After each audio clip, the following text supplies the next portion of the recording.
Good morning. Thanks for joining me in our virtual coffee shop room today. If you ever want to have a real one-on-one virtual coffee with me, just get in touch with me and get on my calendar. So this is Christy the Connectress. Thanks for joining me today, and we're just going to talk about one of the tools in our toolbox of relationship lending. So first of all, let me go ahead and share my screen with you. We're going to leave the coffee shop for a moment and look at some illustrations. And I haven't yet figured out how to do this in a better better way, but here you go. So here's our toolbox of relationship lending. We have lots of tools to choose from. It's not just cash that you need for investing. There's all sorts of different tools. But today we're just going to focus specifically on the pliers. And I call this tool the pliers because we want to grab the legacy dollars, the ones that will go forward to the next generation and hopefully the next and the next. Don't forget to introduce your children and your adult children and your grandchildren to these um, philosophies so that they will be like the Rockefellers and the Disneys who were smart enough to pass this knowledge down from generation to generation and let that wealth keep on growing and rolling over. So here are the pliers, and the tool that we use is the revocable living trust. This is not a tax-free tool, just so you know that. However, everything that you do can roll into the revocable living trust before getting passed on to your heirs.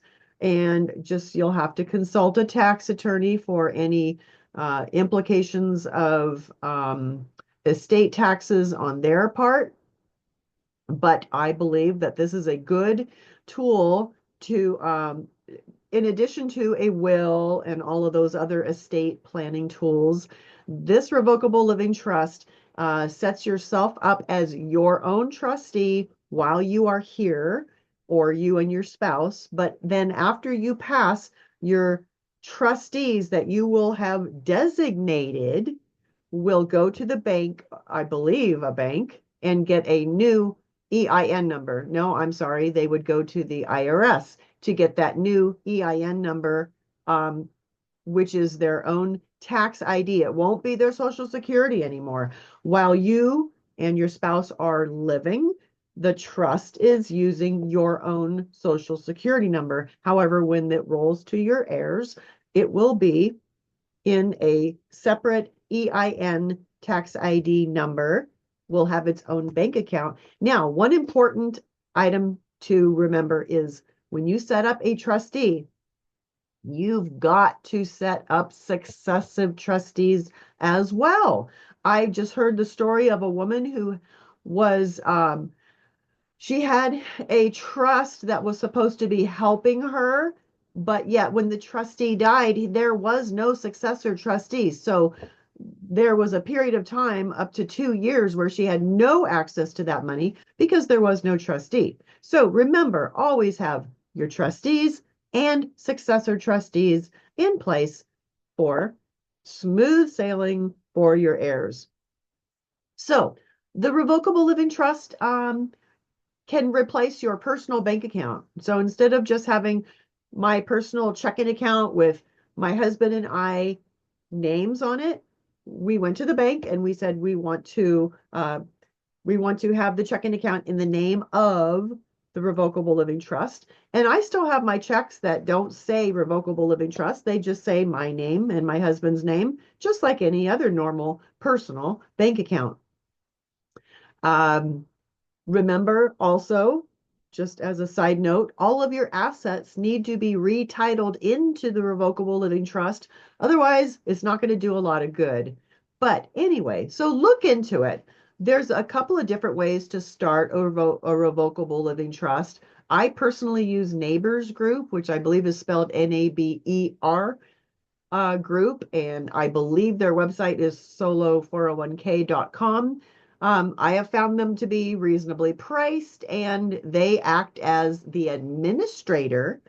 But here's the caveat. You are your own trustee and you are expected to educate yourself on the rules and regulations. Um, so that's all I'm going to say about that. Use it as a tool. Remember, a tool must be used wisely and well and according to its plan. So you would not use a hammer on a glass table, right?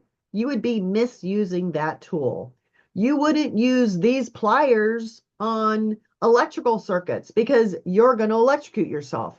You've got to use the tools according to the manufacturer's instructions. And that applies to all of the lending tools that we will be delving into and explaining. So that's enough for today. I'm really glad that you joined me in our virtual coffee shop. And